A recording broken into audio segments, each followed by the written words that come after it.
नमस्कार, आप देख रहे हैं कैपिटल टीवी की स्पेशल स्टोरी और आपके साथ मैं हूं परवीन शेख। सियासी तौर पर देश के सबसे बड़े राज्य उत्तर प्रदेश में लोकसभा चुनाव के बाद अब सबकी नजरें 10 सीटों पर होने वाले उपचुनाव पर टिकी हैं। इन उपचुनावों को लेकर इंडी गठबंधन के बीच खींचतान शुरू हो चुकी है। दो लड़कों की जोड़ी में दरार नजर आ रही है। कांग्रेस ने 10 में से 5 सीटों पर दावा कर दिया है। कांग्रेस के दावे से अखिलेश यादव की तरफ से नाराजगी जाहिर की गई है। खबरों की माने तो अखिलेश किसी भी कीमत पर कांग्रेस के दावे को नहीं मानने वाले हैं, यानी यूपी उपचुनाव में इंडी गठबंधन टूट भी सकता है। इंडी गठबंधन में तेज हुई लड़ाई, विपक्ष में सीट शेयरिंग पर मारधाड़, सीट शेयरिंग पर बिगड़ गई बात, सपा ने कांग्रेस को दिया धोखा। उत्तर प्रदेश के उपचुनाव में इंडी गठबंधन में सीट शेयरिंग आसान नहीं है। खबर है कि समाजवादी पार्टी कांग्रेस को सिर्फ 2 सीटें देना चाहती है, जबकि कांग्रेस वो सीटें चाहती है जिन पर पिछले विधानसभा चुनाव में समाजवादी पार्टी को हार मिली थी। आपको बता दें कि यूपी में 10 विधानसभा सीटों पर उपचुनाव होने वाला है, जिनमें से एक सीट समाजवादी पार्टी के विधायक इरफान सोलंकी को सजा होने के बाद खाली हुई है, जबकि 9 विधायकों के सांसद बनने से सीटें खाली हुई हैं। उपचुनाव में विपक्ष में सीट बंटवारा आसान नहीं होने वाला है। समाजवादी पार्टी के मुताबिक पार्टी कांग्रेस को ज्यादा से ज्यादा 2 सीटें देने के मूड में है, और जिसमें गाजियाबाद और मिर्जापुर की जो सीट है वो सबसे ज्यादा चर्चा में है, जबकि कांग्रेस का कहना है कि पार्टी समाजवादी पार्टी से कम 5 सीटें चाहती है। कांग्रेस चाहती है कि जिन सीटों पर समाजवादी पार्टी ने पहले जीत हासिल की थी उन सीटों पर उसको लड़ना चाहिए, जबकि जिन सीटों पर पार्टी को हार मिली थी उन सीटों पर कांग्रेस को चुनाव लड़ना चाहिए। फूलपुर सीट को लेकर सपा और कांग्रेस में सबसे ज्यादा खींचतान हो रही है। दरअसल इंडी गठबंधन की तरफ से कांग्रेस प्रयागराज की फूलपुर सीट से लड़ने की तैयारी में है। कांग्रेस इस सीट को अपनी परंपरागत सीट बता रही है।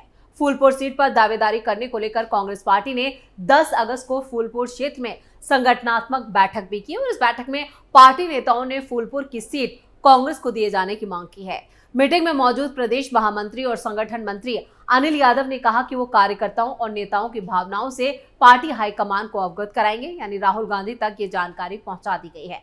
उन्होंने कहा कि पार्टी हाईकमान से यह अनुरोध करेंगे कि कार्यकर्ताओं की भावनाओं का सम्मान करते हुए इंडी गठबंधन में फूलपुर की सीट पर कांग्रेस खुद चुनाव लड़े।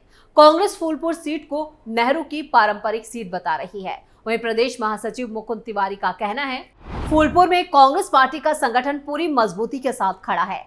फूलपुर कांग्रेस की परंपरागत सीट रही है। ये सीट पंडित नेहरू जी की सीट है। हमारा मानना है यहाँ इंडी गठबंधन से कांग्रेस प्रत्याशी उतरेंगे। जब हम यहाँ से लड़ेंगे तो बीजेपी की हार होना तय है।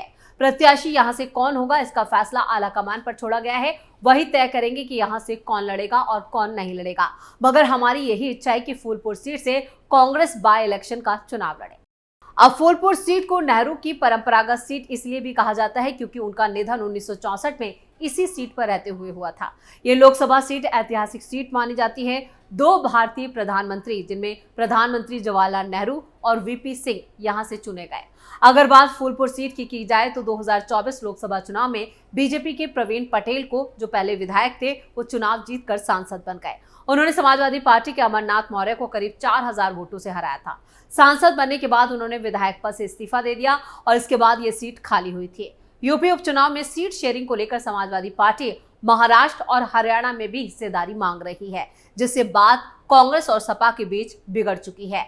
आपको बता दें कि महाराष्ट्र में साल 2019 के विधानसभा चुनाव में समाजवादी पार्टी के 2 विधायक जीते थे। इससे पहले भी समाजवादी पार्टी वहां चुनाव जीतती रही है। इसी आधार पर अखिलेश यादव की पार्टी ने महाराष्ट्र में दावा करने का फैसला किया है। वहीं हरियाणा के 20 सीटों पर मुस्लिम यादव समीकरण प्रभावी है, जिसे समाजवादी पार्टी अपने पक्ष में मानती है।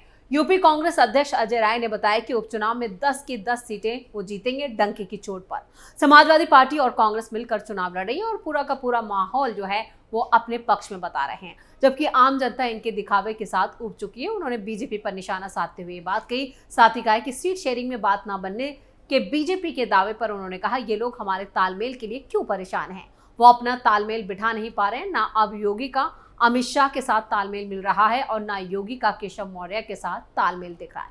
अपनों में ही लड़े जा रहे हैं और रोज पंचायतें हो रही हैं। संघ पंचायत करता है, कभी दिल्ली दरबार में पंचायत होती है। अपना तालमेल बैठाएं, हमारी चिंता ना करें। फिलहाल एक बात तो तय है कि उपचुनाव को लेकर इंडी गठबंधन में सीट शेयरिंग आसान नहीं होने वाला है। इस पूरे मामले पर बीजेपी ने विपक्ष की घेराबंदी की है। बीजेपी प्रवक्ता राकेश त्रिपाठी ने बताया कि गठबंधन को लेकर समाजवादी पार्टी का इतिहास बहुत अच्छा नहीं रहा। उन्होंने कहा, समाजवादी पार्टी का गठबंधन जिन राजनीतिक दलों के साथ चुनाव से पहले होता है वो चुनाव के बाद टूट जाता है। तनातनी की खबरें आ रही हैं क्योंकि समाजवादी पार्टी भी महाराष्ट्र और हरियाणा में सीटों की डिमांड कर रही है। इस उपचुनाव में तय हो जाएगा कि ये गठबंधन कितना आगे चलेगा। इधर बीजेपी अपने गठबंधन के साथ पूरी तरह से तैयार नजर आ रही है। इन सीटों पर जब भी चुनाव की घोषणा होगी, सभी सीटों पर बीजेपी का कमल खिलेगा और पार्टी जीत कर आए, इसके लिए पूरी तैयारी कर ली गई है और पार्टी संगठन ने हर प्रकार की रणनीति बनानी शुरू कर दी है। पार्टी की बैठकें हो रही है और मुख्यमंत्री योगी आदित्यनाथ खुद यहाँ पर प्रभारी और मंत्रियों को तैनात कर विकास कार्यों का जायजा ले रहे हैं ताकि हर हालात में बीजेपी के कमल का फूल इन 10 सीटों पर खेले। आपको बता दें कि समाजवादी पार्टी के 4 विधायक हैं, जिनमें अखिलेश यादव, अवधेश प्रसाद, लालजी वर्मा और जियाउर रहमान बर्ग की सीटें खाली हुई। चारों लीडर लोकसभा के सदस्य चुने गए हैं। साल 2022 विधानसभा चुनाव में अखिलेश यादव करहल, अवधेश प्रसाद मिल्कीपुर, लालजी वर्मा कटेहरी और जियाउर रहमान कुंद्रकी विधानसभा सीट से जीत दर्ज की थी और खैर से बीजेपी विधायक अनुप्रधान वाल्मीकि ने, गाजियाबाद से अतुल गर्ग और फूलपुर से बीजेपी विधायक प्रवीण पटेल के भी लोकसभा सदस्य चुने गए हैं, जिसकी वजह से ये सीटें खाली हुई हैं। जबकि मिर्जापुर के मझवा सीट से निषाद पार्टी के विधायक विनोद कुमार बिंद और मीरापुर से आरएलडी विधायक चंदन चौहान भी अब सांसद हो गए हैं। आइए इन सीटों के बारे में विस्तार से जानते हैं। कटेहरी विधानसभा सीट।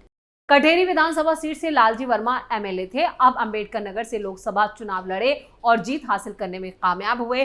कटेहरी सीट पर 2012 में समाजवादी पार्टी और 2017 में बीएसपी को जीत मिली थी। लालजी वर्मा यूपी उपचुनाव 2022 में निषाद पार्टी को इस सीट पर हराने में कामयाब हुए थे। करहल विधानसभा सीट। मैनपुरी की करहल विधानसभा सीट से सपा अध्यक्ष अखिलेश यादव विधायक थे। कन्नौज से लोकसभा चुनाव जीतने के बाद उन्होंने विधायकी से इस्तीफा दिया, जिसके बाद ये सीट खाली हो चुकी है। मिल्कीपुर विधानसभा सीट। अयोध्या के मिल्कीपुर विधानसभा सीट से सपा के सीनियर नेता अवधेश प्रसाद एमएलए थे। फैजाबाद से सांसद बनने के बाद ये सीट खाली हुई है और इस सीट पर ब्राह्मणों और दलितों का बढ़िया प्रभाव है। मीरापुर विधानसभा सीट। मीरापुर विधानसभा सीट से राष्ट्रीय लोकदल के चंदन चौहान एमएलए थे। उनके सांसद चुने जाने के बाद ये सीट खाली हुई और 2012 में ये सीट बीएसपी और 2017 में बीजेपी ने जीती थी और इस सीट पर जाट और मुसलमानों का प्रभाव दिखता है। गाजियाबाद विधानसभा सीट। गाजियाबाद विधानसभा सीट से बीजेपी के अतुल गर्ग विधायक थे। गाजियाबाद लोकसभा सीट से बीजेपी के टिकट पर जीत दर्ज कर वो संसद तक पहुंचे और इसके बाद ये सीट खाली हुई है और 2012 में ये सीट बीएसपी और 2017 में बीजेपी ने जीती थी। मंझावा विधानसभा सीट। मंझावा विधानसभा सीट पर निषाद पार्टी का कब्जा था। विनोद कुमार बिंद यहां से विधायक थे। विनोद कुमार बिंद ने भदोही सीट से लोकसभा चुनाव जीतने के बाद ये सीट खाली हुई है और 2012 में ये सीट बीएसपी और 2017 में बीजेपी ने जीती थी। ये बीजेपी की मजबूत सीट मानी जाती है।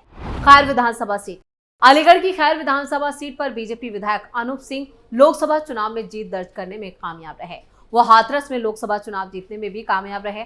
2012 में ये सीट राष्ट्रीय लोकदल और 2017 में बीजेपी ने जीती थी और इस सीट पर जाट, ब्राह्मण, दलित और मुसलमानों का अच्छा प्रभाव है। फूलपुर विधानसभा सीट, जिसको लेकर समाजवादी पार्टी और कांग्रेस में ठनी है। फूलपुर विधानसभा सीट से यहां पर बीजेपी विधायक प्रवीण पटेल लोकसभा चुनाव जीतकर यहां पर संसद पहुंचे और इसके बाद ये सीट खाली हुई थी। 2012 में ये सीट सपा और 2017 में बीजेपी ने जीती थी। इस सीट पर यादव और दलितों का अच्छा प्रभाव है। कुंद्रकी विधानसभा सीट।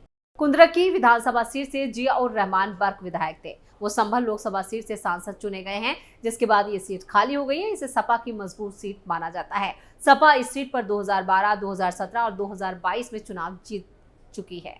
सीसामऊ विधानसभा सीट। सीसामऊ विधानसभा सीट पर समाजवादी पार्टी का कब्जा था। यहां से सपा विधायक इरफान सोलंकी को कोर्ट ने दोषी घोषित किया है। सजा के ऐलान के बाद जन प्रतिनिधित्व अधिनियम के तहत उनकी विधायकी चली गई है। इसे सपा की बहुत ही ज्यादा मजबूत सीट माना जाता है। तो ये हैं वो 10 सीटें जिन पर चुनाव होना है। इन पर कब चुनाव होना है ये भी साफ हो चुका है। जल्द ही तारीखों का ऐलान कर दिया जाएगा। 1 से 2 महीने में इन पर चुनाव हो सकता है, लेकिन उससे पहले यूपी में सियासी जो रोटियां हैं वो विपक्ष सेक रहा है और राजनीति काफी गर्मा गई है। अब ऐसे में देखना होगा कि इंडी गठबंधन में सपा और कांग्रेस के बीच जो सीट शेयरिंग को लेकर मामला या पेच फंसा हुआ है, उसको लेकर कांग्रेस अपने पीछे कदम खींचती है या समाजवादी पार्टी, या फिर यूपी में इंडी गठबंधन उपचुनावों में टूट जाता है। स्पेशल स्टोरी में इतना ही। वीडियो कैसा लगा कमेंट करके अपनी राय जरूर दें। वीडियो को लाइक करें, शेयर करें और कैपिटल टीवी को सब्सक्राइब जरूर करें। नमस्कार।